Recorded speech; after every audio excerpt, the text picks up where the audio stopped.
ஒரு காலத்துல பெரியபாளையம் அப்படிங்கிற ஒரு அழகான ஊர் இருந்துச்சு. அங்க ராமையாவோட குடும்பம் இருந்துச்சு. ராமையாவோட வீட்டுல ராமையாவும் அவருடைய மனைவி லட்சுமி மட்டும்தான் இருந்தாங்க. அவங்களுக்கு குழந்தைங்க இல்லைங்கிறதுனால ஊர்ல இருக்கிறவங்களோட குழந்தைங்களை எப்பவுமே ரொம்ப பாசமா நல்லபடியா பாத்துப்பாங்க. ஆனா ராமையாவுக்கு ரொம்பவும் வயசானதுனால பசங்க எல்லாரும் ராமையாவை பாசமா தாத்தா தாத்தான்னு தான் கூப்பிடுவாங்க. ஒரு நாள் ராமையா ஆத்தங்கரையோரமா இருக்கிற ஒரு மரத்துக்கு கீழே உட்காந்துக்கிட்டு இருந்தாரு. அப்பதான் அவரை சுத்தி சின்ன சின்ன பசங்க எல்லாரும் உட்காந்துக்கிட்டு இருந்தாங்க. ராமையா தாத்தா, எங்களுக்கு உடனே ஒரு கதை சொல்றீங்களா? இன்னும் என்ன கதை சொல்றது உங்களுக்கு? எனக்கு தெரிஞ்ச எல்லா கதையும் நான் ஏற்கனவே சொல்லிட்டேனே. மறுபடியும் புது கதைன்னா நான் யோசிச்சு தான் ஆகணும். நீங்க என்ன கதை சொன்னாலும் பரவாயில்ல தாத்தா, ஆனா சீக்கிரமா கதை சொல்ல ஆரம்பிங்க. அப்படின்னா கதை சொல்ல ஆரம்பிக்கலாம். சரி தாத்தா, சொல்லு. ஒரு காலத்துல எங்க ஊர்ல ரங்கையா அப்படிங்கிற விவசாயி இருந்தாரு. அவர்கிட்ட நிறைய வயல் இருந்துச்சு. அவருடைய வயல்ல விளைச்சலும் நல்லா தான் வந்துகிட்டு இருந்துச்சு. அவர்கிட்ட நிறைய மாட்டு வண்டியும் இருந்தது. ஆனா அவர்கிட்ட ஒரு குறையும் இருந்தது. அவருக்கு எப்பவுமே மற்றவங்களோட வயல் மேல ஒரு கண்ணு இருந்துச்சு. ஒரு நாள் ரங்கையாவோட நண்பர் பீமையா, ரங்கையா, உனக்கு இருக்கிற வயல் பத்தலையா? எதுக்கு மற்றவங்க வயல் மேல ஆசைப்படுற? பீமையா, நாம ஜெயிக்கணும்னா மற்றவங்க தோக்கணும். அப்படியே எனக்கு நல்ல லாபம் கிடைக்கணும்னா என் பக்கத்துல இருக்கிறவங்களோட வயல் சரியா விளையக்கூடாது.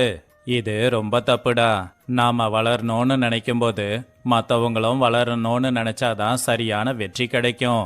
நீ உனக்கு பிடிச்ச மாதிரி இருந்துக்கோ, என்ன மாத்த முயற்சி பண்ணாத. ரங்கையோட பூமியில விளைச்சல் ரொம்ப நல்லபடியா வந்துச்சு. அதனால அவனுக்கு கர்வமும் அதிகமாச்சு.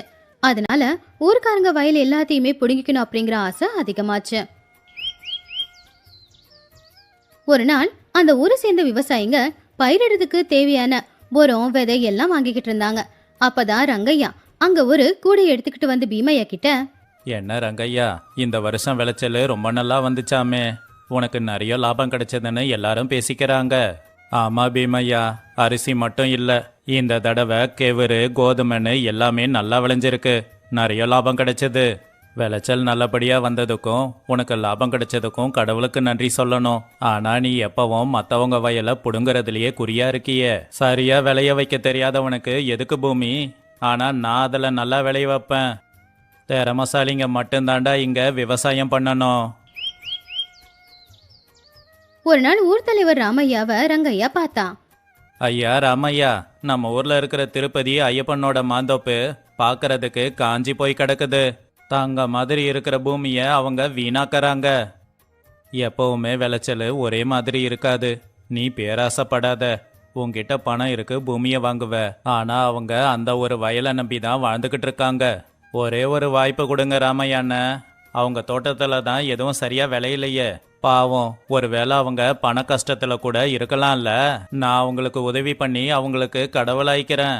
வாழ்க்கையில முன்னேறது ரொம்ப முக்கியம் ரங்கையா. ஆனா அதுக்குன்னு முன்னேறினதுக்கு அப்புறம் மற்றவங்கள மட்டமா பார்க்க கூடாது. இதை நீ இப்பவே புரிஞ்சுக்கோ, இல்லனா எதிர்காலத்துல ரொம்ப கஷ்டப்படுவ. ஆனா ரங்கையா ராமையா சொன்னதை கேட்காம கடன் வாங்கி மத்தவங்க வயலையும் வாங்கிட்டான். ஆனா அந்த வருஷம் விளைச்சல் நல்லதான் வந்துச்சு. அடுத்த வருஷம் மழை அதிகமா பெஞ்சதுல விளைச்சல் எல்லாம் பூச்சி பிடிச்சு வீணாவே போயிடுச்சு.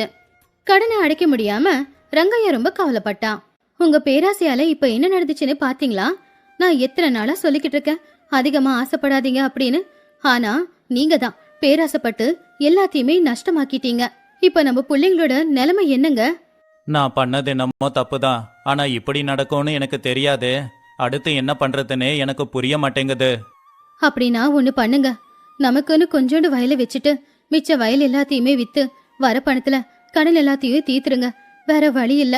நம்ம கிட்ட இருக்கிறது இப்போதைக்கு இந்த ஒரு வழிதான். ஊர்ல ஒரு நாள் ஊர் தலைவரான ராமையா பஞ்சாயத்தை கூட்டி ரங்கையாவை வர சொல்லி இப்படி சொன்னாரு. நம்ம ஊரை சேர்ந்த ரங்கையா ரொம்பவே நல்ல மனுஷன்தான். அவன் ரொம்ப கஷ்டப்பட்டு உழைக்க கூடியவன். ஆனா அவனுடைய ஒரே ஒரு கெட்ட குணம் என்ன தெரியுமா? பேராசை. அவன் ரொம்பவும் பேராசைப்பட்டதால தான் இப்போ இந்த நிலைமையில இருக்கான். ஆனா எந்த நிலைமையிலையும் அவன் தவற ஒத்துக்காம எப்படி தைரியமா இருக்கான் பாருங்க. தலைவரையா, நான் பண்ணது தப்பு தான். நான் எல்லாரையும் ரொம்ப மட்டமா தான் பார்த்துக்கிட்டு இருந்தேன். ஆனா இப்போ நானே தலை குனிஞ்சு நிக்கிறேன். நான் வாழ்க்கையில முக்கியமான பாடத்தை கத்துக்கிட்டேன். அப்படி ரங்கையா அந்த ஊரோட சபையில அவன் செஞ்ச தப்ப ஒத்துக்கிட்டு எல்லார்கிட்டயுமே மன்னிப்பு கேட்டான். அதுக்கப்புறம் அவன் வேலையை செய்ய ஆரம்பிச்சான். அன்னையில இருந்து ஊஜனங்க எல்லாருமே அவன் கூட ரொம்ப நல்லபடியா பழக ஆரம்பிச்சாங்க. ரங்கையா, நீ என்ன தவறு செஞ்சேன்னு புரிஞ்சுக்கிட்ட. அதுவே ரொம்ப பெரிய விஷயம். நாம செய்யற தவற உணர்றது ரொம்ப நல்லது. இனி முதல்ல இருந்து ஆரம்பிக்கலாமா? ஆமாங்க ஐயா, முதல்ல இருந்து ஆரம்பிக்கணும்னு ஆசை இருக்கு. ஆனா என்ன பண்றது?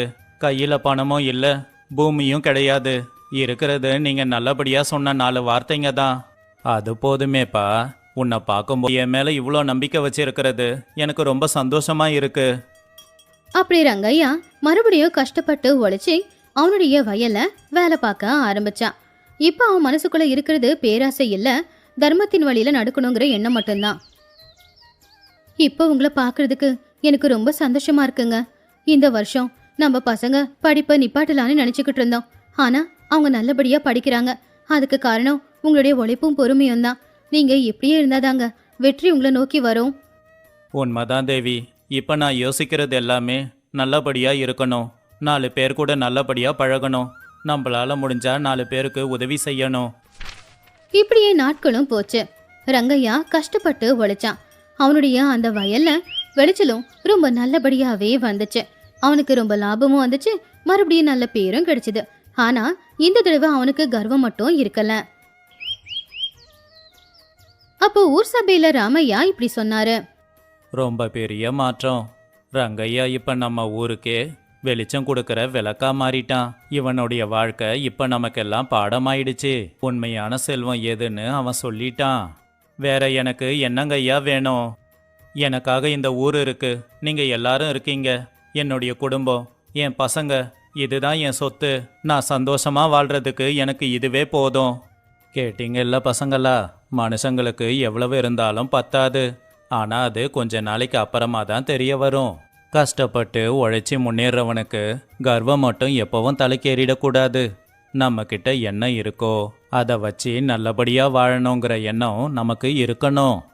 எப்போ நீ நல்லபடியா யோசிக்கிறியோ அப்பதான் நீ உண்மையான பணக்காரன். பேராசைங்கிறது உங்களுக்குள்ள இருக்கிற ஒரு பேய் மாதிரி. அதை நீங்க தடுத்தா மட்டும்தான் உங்களால வெற்றியை அடைய முடியும். உண்மைய சொல்லணும்னா இந்த கதையெல்லாம் கொஞ்ச நாளைக்கு முன்னாடி நம்ம ஊர்ல நடந்தது தான். இந்த கதையை நான் உங்களுக்கு ஏன் சொன்னேன் தெரியுமா? ஆசை இருக்கலாம், ஆனா பேராசை இருக்கக்கூடாது. ஒருவேளை அது மட்டும் வந்துட்டா அது நம்ம வாழ்க்கையே அழிச்சிடும். நம்மள பார்க்க யாரு வந்திருக்கா தெரியுமா? இவரு தான் ரங்கையா. கதையில சொன்னனே, ஒரு காலத்துல இருந்த ரங்கையா அப்படின்னு. இவரு தான் அந்த கதையில வந்த ரங்கையா. ரங்கையா தாத்தா நல்லா உழைச்சி முன்னேறி பெரிய வியாபாரம் ஆரம்பிச்சிருக்காரு. அது மட்டும் இல்லாம பக்கத்து ஊர்ல அனாத ஆசிரமம் கட்டியிருக்காரு. அவருடைய குடும்பத்தை சேர்ந்தவங்க எல்லாரும் அந்த ஆசிரமத்திலேயே தங்கி எல்லாரையும் பாத்துக்கிறாங்க. உங்களுக்கு இவரை அறிமுகப்படுத்தணும் அப்படின்னு தான் இங்க வர சொன்னேன். தலைவர் ஐயா, அப்ப நான் சம்பாதிக்கிற பணத்துல தான் கடவுளை பார்த்தேன். இப்ப நான் சாப்பிட்ற சாப்பாட்டுல தான் கடவுளை பார்க்கறேன். இதுதான் என்கிட்ட வந்த மாற்றம். உன்கிட்ட வந்திருக்கிறது உண்மையிலேயே நல்ல மாற்றம் ரங்கையா. இந்த பசங்களுக்கு நான் ஏன் உன் கதையை சொல்றேன் தெரியுமா? இந்த பசங்களும் உன்ன மாதிரியே நல்ல மனுஷங்களாகணும். நாங்க எல்லாரும் கூட ரங்கையா தாத்தா மாதிரியே இருக்கோம். நல்லா படிக்கிறோம், நல்லா வேலைக்கு போறோம். அவரு மாதிரியே நிறைய பேருக்கு முடிஞ்ச உதவிகளையும் செய்யறோம். சபாஷ் பசங்களா, தாத்தா சொன்ன கதையை கேட்டு அந்த கதையில வர நல்லதை மட்டுமே எடுத்துக்கிட்டதுக்கு.